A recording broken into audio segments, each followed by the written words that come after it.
love the combined worship team leading us into his presence. It is so much easier to preach when everyone's already in the presence of God. I mean, we all are all the time, but we're not always aware of it. Second thing I'm learning to really love about Canvas is you guys aren't afraid to sit in the front row. It's awesome. Churches never grow from the back forward. They grow from the front back. So praise the Lord. I have to apologize to Grace today, Grace Community Church. So about 20 years ago, the Lord, through a school of hard knocks, laid a message on my heart, and he was very clear and asked me to share it with his bride. And it's one of the few messages where I've repeated it over and over and over and over and over again. I've preached it in many, many, many, many contexts. And Grace folks, if you were here, you heard this message. I apologize. Now, I am in good company. If I say Matthew 5 through Matthew 7, what's that section of Scripture? Okay, great. If I say Luke 6:17 following, what's that section? Now, I've got one person who said it. Say it louder. Yeah, Sermon on the Plain. If you look at the Luke passage, it's parallel to the Matthew passage, and there are some commentators who do all kinds of gymnastics trying to figure out how to reconcile the two, because in Matthew, blessed are the poor in spirit, and Luke, blessed are the poor. In Matthew, blessed are those who hunger and thirst after righteousness, and in Luke, it's blessed are those who hunger and thirst. Different contexts, and so they try to harmonize and reconcile. I think it's really simple. Jesus gave a really good message, and he used it again.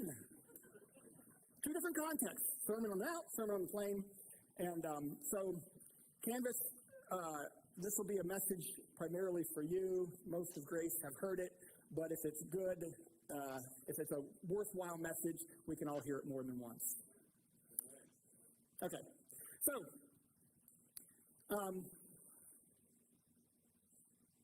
yay.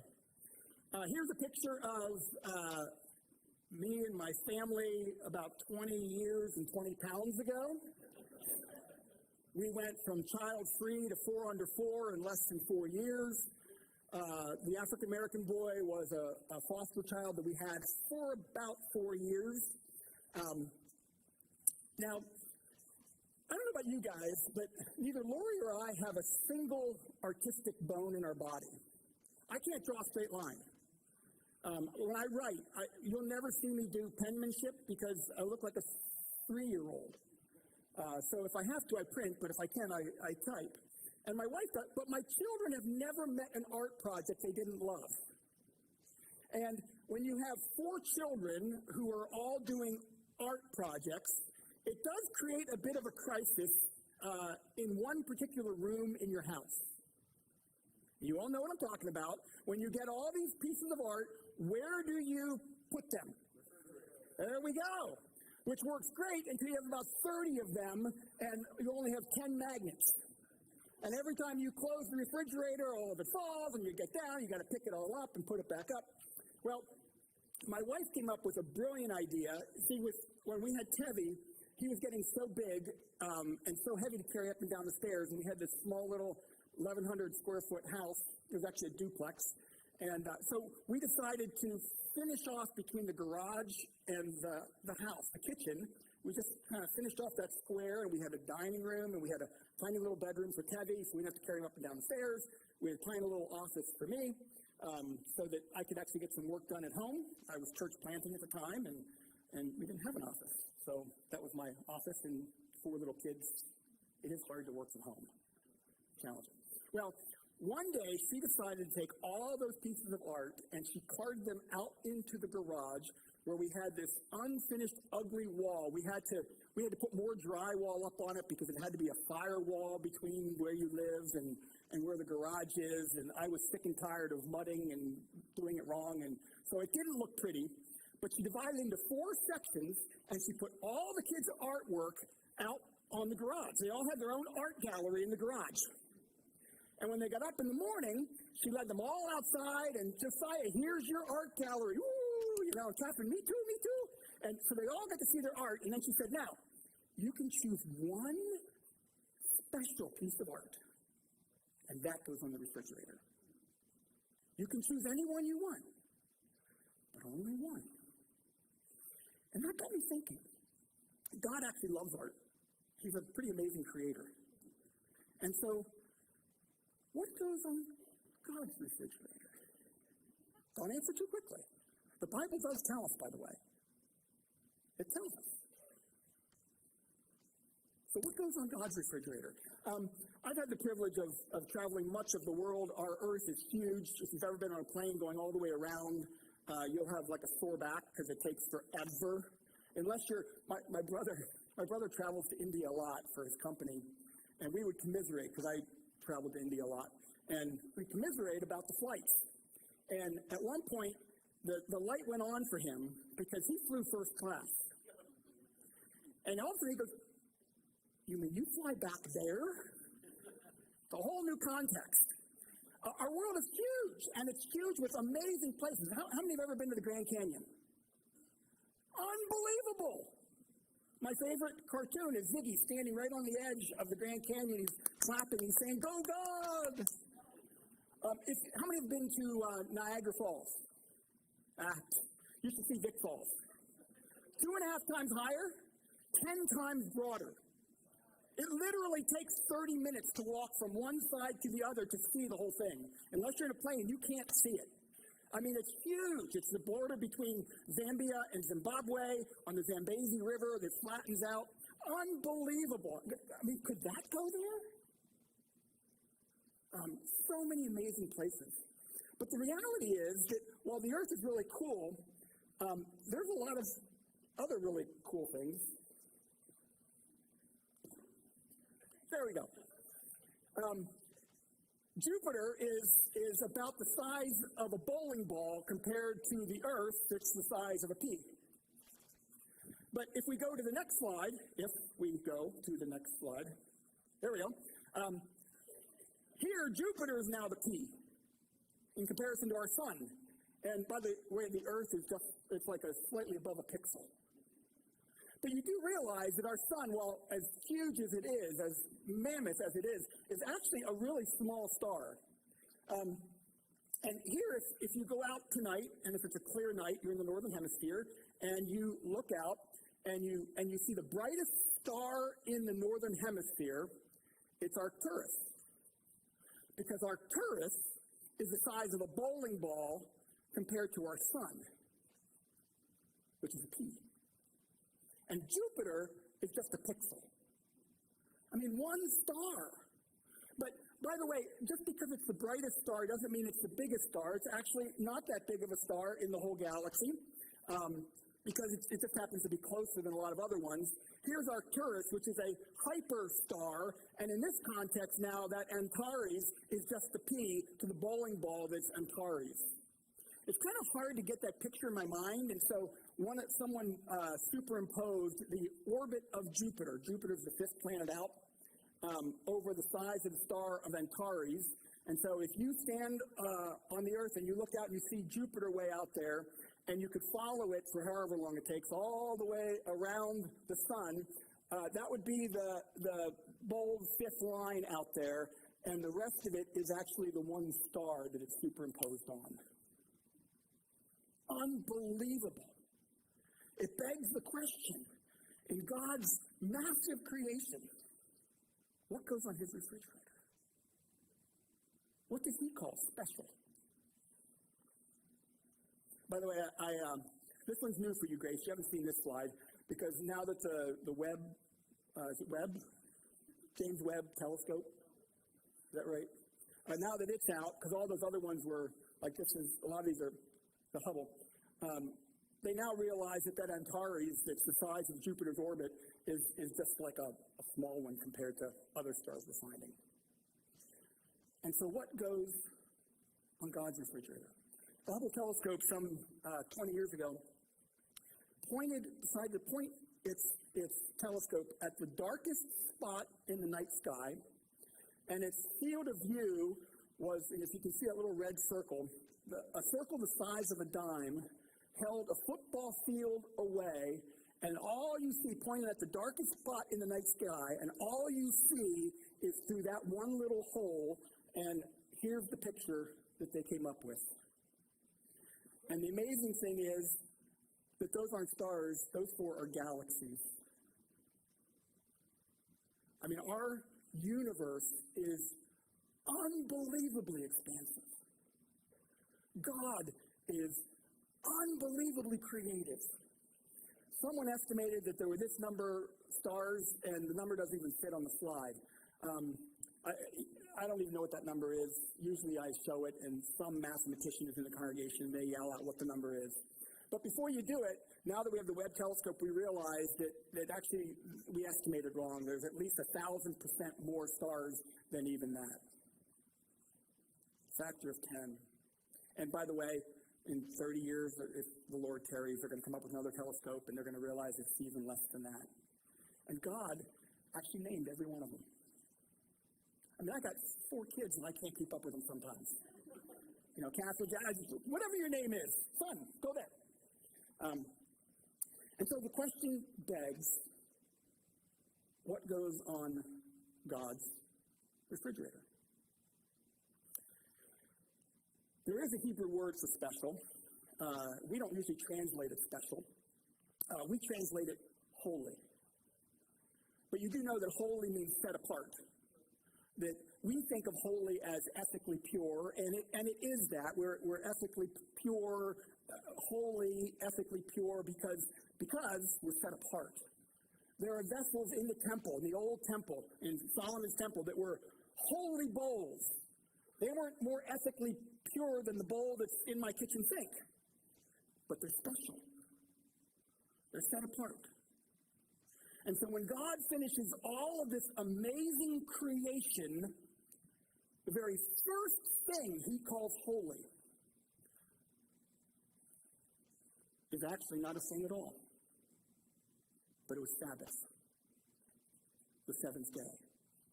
Abraham Heschel says that God created his sanctuary not in place, but in time. That God uniquely set apart time. And I want to unpack that in Genesis. But before I do, just so many of you don't know me, I'm going to talk about Sabbath, but I don't want to come at it from a legalistic perspective. You know, I don't care if you think you can go to a restaurant on Sabbath or not, or if you think you can drive or not, or if you think it's Saturday or Sunday or Tuesday. But God, in his fabric of creation, created this rhythm of regular time and special time. And when he called something special, something holy first, the first thing he calls holy is, in fact, Sabbath. In fact, there is no thing called holy in the Old Testament until the golden calf. It's almost as though the holification of things is an accommodation to you and I who are so into thinghood. If you look at Latin, the word for thing is res, where we get our word reality. You know, our reality is based in thinghood. It's how we think. It's how we function. But in Hebrew, there's actually no word for thing. Now, some will argue dabar, but dabar is not thing like object. It's not thing like object.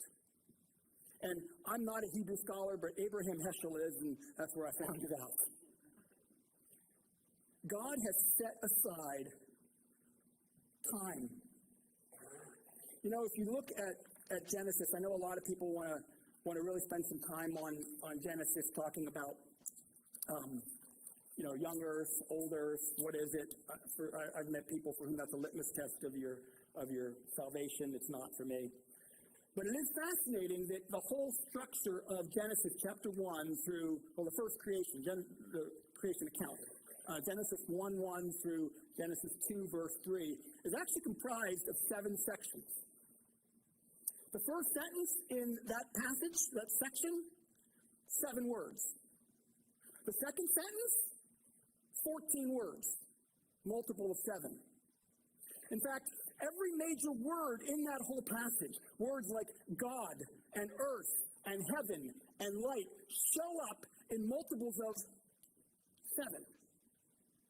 You know, so I think we often don't realize it because we're such a written culture, and really until the Gutenberg Bible, there weren't a lot of written primary cultures. They were oral cultures. And even though you had writing, you didn't read it. It was read to you. You heard it. And so much of the Old Testament is written in ways that actually allow you to understand the entirety. And in the forming of it, it emphasizes the things that it wants you to understand. It's really interesting, the final section of this whole creation story, the seventh section, which is the climax of it, has 3 sentences. And each sentence has 7 words. And the middle word for each one of those 3 sentences is seventh day. There was a debate among Jewish scholars way back when they were still using berry juice on papyrus. And they were writing back and forth and arguing about what does Genesis 2:2 really mean? Because the actual language, and a lot of our translations try to make it understandable, and they miss the point that these scholars were arguing, because what it actually says is, on the 7th day, God finished all that he had created. And the argument was, well, if he finished everything he had created on the 7th day, what did he create on the 7th day? Because if he created everything in 6 days, they would have asked, he finished on the 6th day. But that's not what it says. What it says is, he finished all that he had created on the 7th day. And they would argue back and forth. What is it that God created? Until finally, Rabbi Rashi in the Megillah said, quote, after 6 days, what did the universe still lack? Menucha, tranquility. Came Sabbath. Came tranquility, and the universe was complete. In other words, at the climax of the creation story, all points to this act of God who did not just rest on the 7th day, folks. He created rest. And then he stepped into it. You know, it's so embedded in the fabric of creation that multitude of cultures who were disparate, had no connection to the Word of God, were in different continents, had no connection between themselves, all landed on a 7-day week. Isn't that amazing? You can look at them. The Babylonians, the Egyptians, the Persians, the Indians, the Chinese, the Mongols, the Malays, the Germans, the Greeks, and even the Native Americans all landed on a 7-day. Now, there are some cultures that did a 4-day and a 5-day and a 6-day and a 10-day, but none of those lasted. They all landed on what was revealed in the very fabric of creation, this rhythm of work. Oh, rest. In fact, even the creation act of each day included almost a Sabbath within it, but the Sabbath was always the beginning place, because remember that it was evening and then morning on the first day. It's almost as though God said it is important to start with this sense of Sabbath, this sense of rest, this qualitatively different time that's created for a very specific purpose. And he's created because he loves you and wants to spend time with you. And so he says, I want to spend time with you all the time, but here's a special bucket of time. And I long for it. You know, the worst,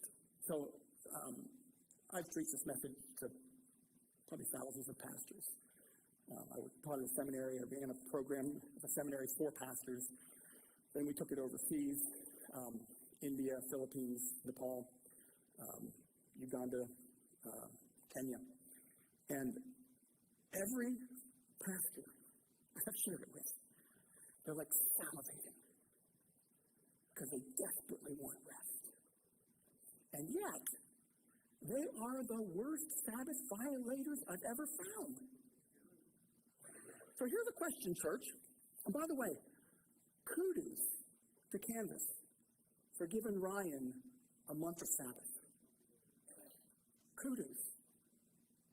I mean, way to go. So, which of the other 10 commandments would you be okay with your pastor violating on a regular basis?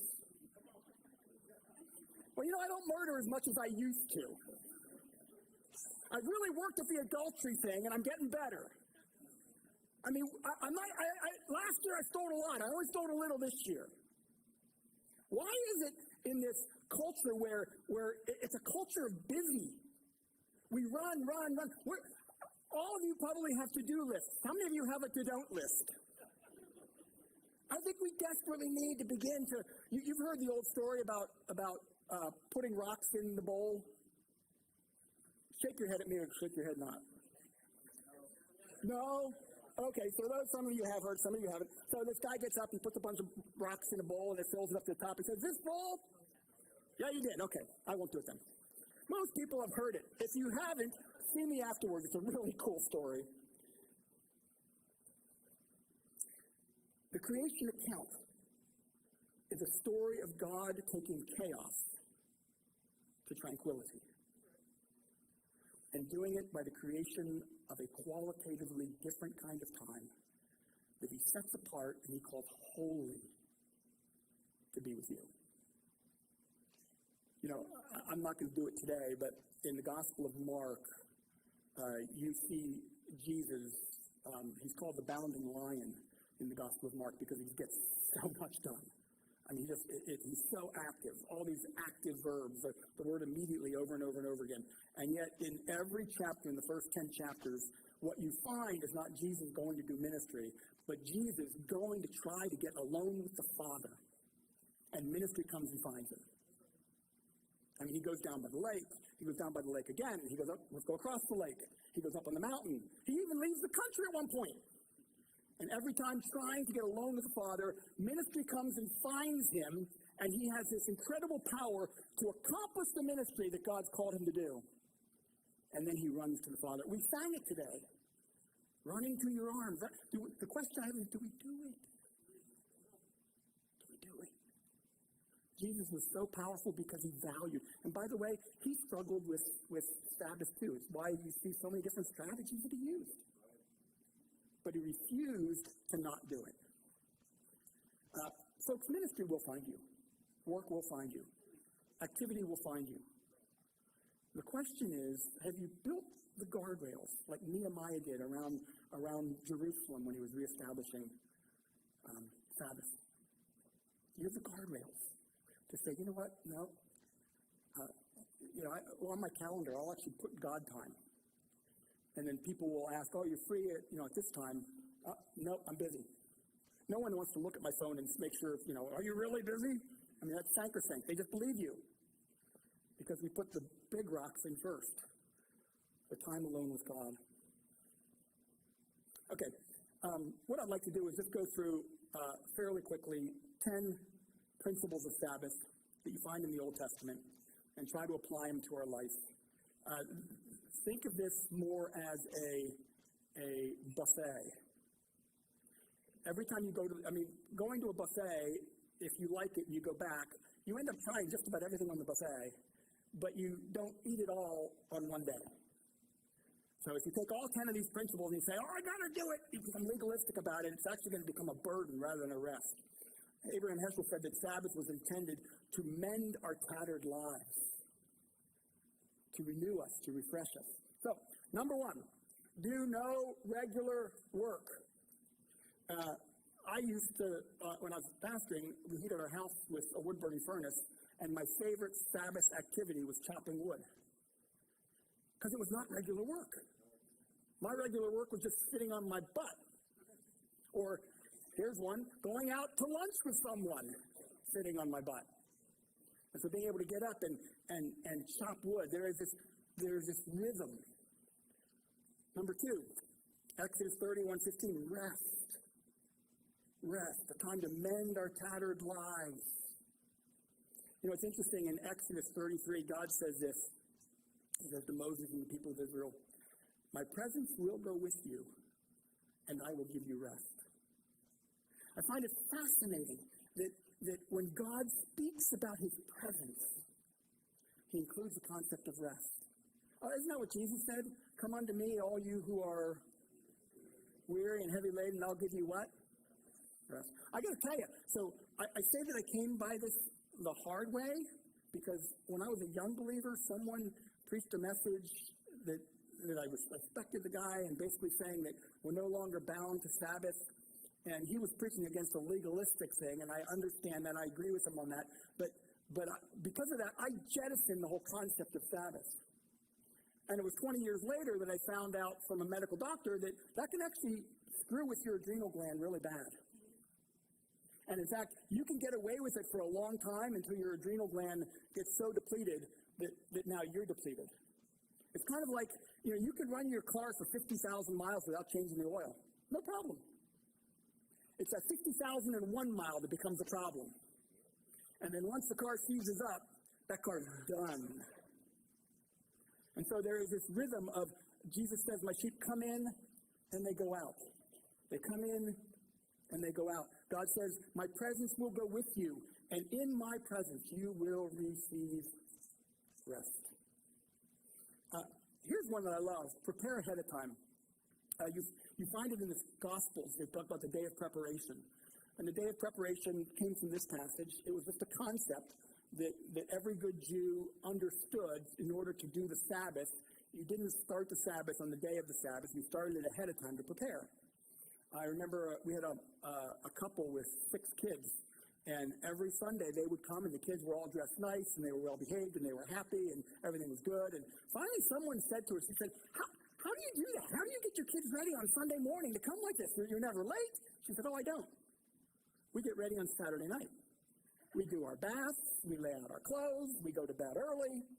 We have our day of preparation so that we can actually enjoy our time of Sabbath. This is where, Nehemiah put the guards around. So here's a good one. So the word decide. I don't know how many of us actually are deceived thinking that freedom is about more choices. Folks, freedom is not about more choices. Just take a little 3-year-old that's learning to run and put them out in the backyard with no fence. They're not free. I mean, you're like staring them down because they don't know where they can and where they can't go. But you put up like a little fence. We got toddlers back there in a room, padded floor, and they're free because the door's closed. And they can't run out in the hallway and some, creep pick them up.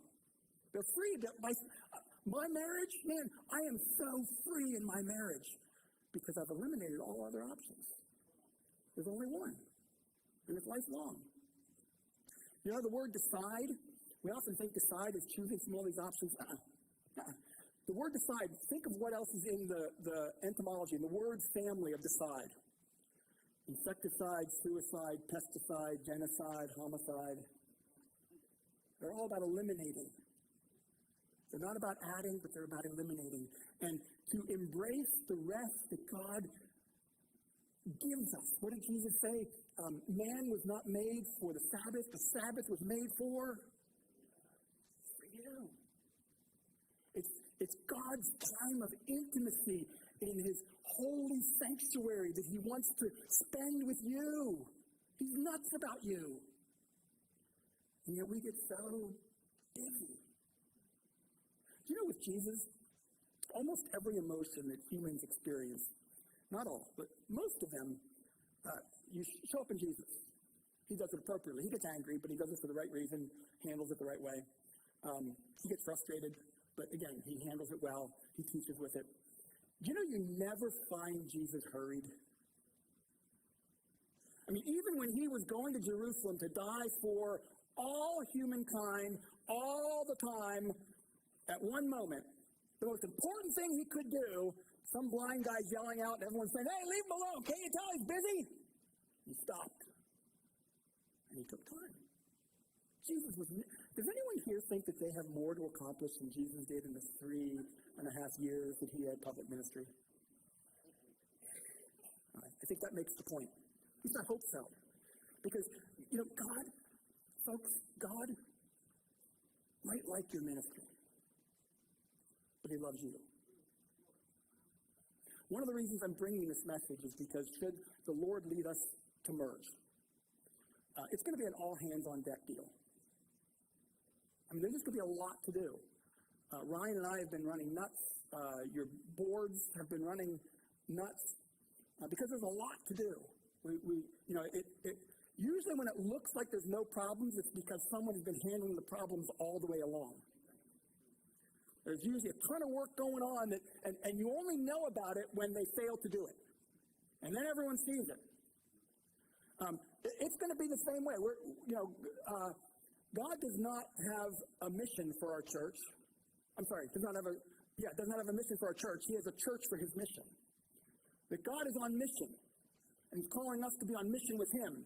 And the act of joining together is going to require all hands on deck, a lot of work, a lot of time. But here's the deal, folks. Don't ever let the ministry of God rob you from the intimacy that God wants to spend with you. Take your Sabbath first. Again, I don't care if it's, for me, it's not Sunday. No pastor can Sabbath on Sunday. You just can't. Just one Sunday morning is like 4 days of work. I've told people that I actually love football, and I think I love football because the games usually happen on Sunday after church, and when I go watch it, I don't have to talk to anyone. Because you're just depleted. You're empty. You just need to relax. Okay. Now this one I want to be careful with. Stay at home, Exodus 16:29. This is not, so I got to be really careful here because the interpretation of it is it's talking about nurturing those important relationships that are your family, or when I was hiking the Appalachian Trail, they called it a tramily. Individual people who are hiking and they partner up with other folks and they become your trail family. Some of you may have a tramily in the church, a group of people that you just love and you love to hang out with. If you go to Israel today, they actually practice Shabbat on Friday night. It's when Sabbath starts. And it is common to have someone over for dinner and do nothing but eat and enjoy. Maybe play some games. Because this is this stay-at-home piece. It's this renew the relational energy, the relational impact that God created you for. God is about relationship. In fact, God, by definition, is relationship. Father, Son, Holy Spirit. One God, three persons. By his very nature, he's relationship. And he's into relationship. And when he created the fabric of creation, he created a special time to nurture relationship. And particularly those relationships that are so important. And so, stay at home. It's not illegal. So the Jews in the time of Jesus, there was a practice because they had actually marked out the amount of distance you could go from your home and still stay at home, still meet this. You know this story? And so there were people who would actually tie a rope to the end of their house and they'd drag it out a quarter mile in the direction they want to go so that they could then take it and follow it, and that way they could go twice as far as they were allowed because I'm still at home, I'm on my rope. But that's the definition of legalism, folks. This is not that. This is about nurturing those relationships that are so critical. This one, too, you have to be careful with, not for personal pleasure. It is about personal pleasure, but it's not solely for personal pleasure. So how many of you, like me, have gone on one of these whirlwind vacations and you get home and what you desperately need is a vacation? That you're harried because you're so seeking personal pleasure. It is pleasurable to be alone with God. It is pleasurable to be with family. It is pleasurable to do things that are renewing and energizing. But the pursuit of that often misses the very purpose of the time aside. It's not the pursuit of the pleasure, but it's the pleasure in the midst of doing the things that are renewing, re-energizing. I think you get that. It's about emotional margin that we all need. I'll say that later. It's a day of refreshing. So I've come to the conclusion where I think all of us need a Sabbath of the day. We need a Sabbath of the week. And we need a Sabbath of the year. And by the way, you can find that in the scriptures. Hasidic Jews used to pray the morning prayer, and they called it the Sabbath of the day. And here was a rote part of the prayer that they would recite in the midst of their Sabbath day prayer, their Sabbath of the day prayer every morning. I thank you, O ever-living and existing King, for returning my soul to me. Great is your faith in me. What a wonderful prayer. What a wonderful prayer. Calvin Miller says that the last barrier to full intimacy with Christ is hurriedness. And we must be careful. It's a day of celebration. By the way, if you get a chance, some Sunday afternoon over the next year, just pop in here about 2:30, 3 o'clock. We rent this facility to a Hispanic church. And the Hispanic community, at least here, has held on to a tradition that was true for most Americans 70 years ago. Everyone's dressed to the hilt. They did that not because they want to show off, but because they want to celebrate. And my mom, to this day, she gets frustrated. She goes out and says, why are they dressed like that? Why can't they dress nice? Because she wants to dress up when she goes out. She wants to look good. In her day, Sunday morning, you had supper after church, and the fine china came out. It was the one day that you got dessert. Now in America, dessert is with every meal. In fact, cereal is just basically dessert with milk over it. Do you know that the average American in 1900 ate 5 pounds of sugar a year? The last stat I saw, and this was about 10 years old, came out of Richard Swenson's book on margins, said that the average American eats 151 pounds of sugar a year. Because there's sugar in everything. Everything. But back then, they would bring out the dessert, and they would bring out the china, and they'd have friends over, and they would rejoice, and they would dress up, they would celebrate. And I'm not telling you to dress up for church. I get it. Cultures change, and all over the world, they're all different. But the idea is, what is celebration for you? And whenever you Sabbath, whatever you choose, if it can be Sunday, great, then make it special. Celebrate. We're going to do communion after this, and communion is an act of celebration and remembering. We're going to do a Sabbath activity at the end of this sermon. You know, the Orthodox Jews there's more writing about what the Bible said than there's actual Bible. And we have that in Christianity too.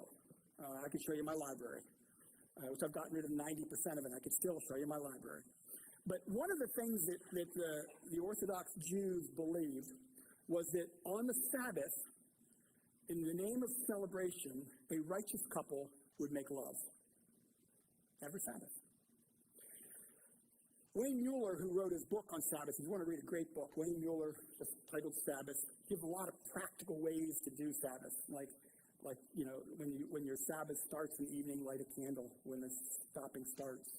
Or have a Sabbath box, and you open the Sabbath box at the beginning, and everything you don't need for your Sabbath goes into the box, like maybe your cell phone. I just heard this morning, the average American looks at their cell phone every 4 minutes. I forget the stat, but there's a bunch of them who actually sleep with it. That's just weird, folks. I don't know if any of you do that, but that's just weird, you know. Anyways, you put your stuff in the box, and you lock it because you don't need it for the Sabbath. It's those guardrails. So Wayne Mueller hung out with these Orthodox communities, and he asked them, he said, after about a year, he finally said, Rabbi, can I ask you a personal question? Certainly, my son. He said, you know that thing about making love on the Sabbath 3 times, because their community was very conservative. 3 times. He said, do you guys really mean that? And the rabbi said, well, son, no, generally once. But we have high hopes for the other 2. So I was in Baguio in the Philippines working with youth pastors, and I was going over this message in my mind. I'm sitting there at 6 o'clock in the morning, having my coffee, looking out over it's up in the mountains, over a beautiful valley, and I'm running through this, and I start to laugh because at another church, I preached this message, and some guy ran up right afterwards and said, hey, do you have a tape of that? I want to take it. I want my wife to hear it, you know. And so I'm thinking this, and I start to laugh. And I hear the Lord say to me, Matt, I want you to share this message with my bride. Because I have high hopes for the other 2. God desperately wants times of intimacy Son to die for it. God cannot dwell where there is sin. And so he became sin, who knew no sin, that we might be made the righteousness of God in him. Why? Because he wants about you. Because he wants to spend time with you. And he created a special time. He wants to spend time with us all the time. But you know, if Wesley used to say that if you have no scheduled quiet time, you generally have no quiet time. He desperately wants to set apart time with us. He loves us. He's nuts about us. It's a day of remembering. Communion is all about remembering. Remembering is an incredibly pregnant word. I won't take time to go through that. Maybe another day. Keep it holy. Keep it special. If we don't, it'll be to our detriment. So you know the Jews were thrown out of the promised land for being disobedient. And there was a very specific number of years that they were thrown out of the promised land before they were allowed to come back. You're familiar with this, right? And in the prophets, it tells us that God determined that amount of time to be 70 years because the Jews had refused to give the land its Sabbath every 7 years. So every 7 years, they were to give the land its Sabbath. They would let it to go fallow, and God would provide. And they refused to do it. And the prophet says, my land will get its Sabbath. And I'll say the same thing to you. Your body, it will get its Sabbath. The only question is, do you choose it and enjoy it? Or does it choose you and you don't enjoy it? It will get it. Changing the oil. You get it. Okay. Last one. Before I show you the last one, how many here are looking forward to heaven? Okay. Yeah, me too. So Hebrews 4 tells us that we actually have an opportunity to get a foretaste of heaven. We get to smell it. We get to taste it. It's like you ever seen a little kid who's exploring their world? How do really little infants explore their world? You know, they just stuff whatever it is in their mouth because it's such you can have a foretaste of heaven. Hebrews 4. And it's Sabbath. Your Sabbath, which is created in the very fabric of creation, set apart for his beloved, to enjoy him for eternity, has an opportunity to just sniff, taste, experience just a little piece of heaven by saying, I set this time aside for you, Lord. For you, for my family, for my body, for myself. Folks, if as a church we actually choose to obey God and embrace this wonderful gift that he's given us, the ministry that will find us, that will have power to meet, will be unbelievable. Will be full. And out of fullness will come the power of Christ to redeem the world. You're his plan. There is no plan B. You're his plan. It's his church. It's us. And so he wants to take us, love on us, fill us up, encourage us, and then send us forth. Does this make sense? Andy, would you come and talk to us about communion? Lead us in our time of communion as we do this thing of remembering and celebrating the Sabbath activity today.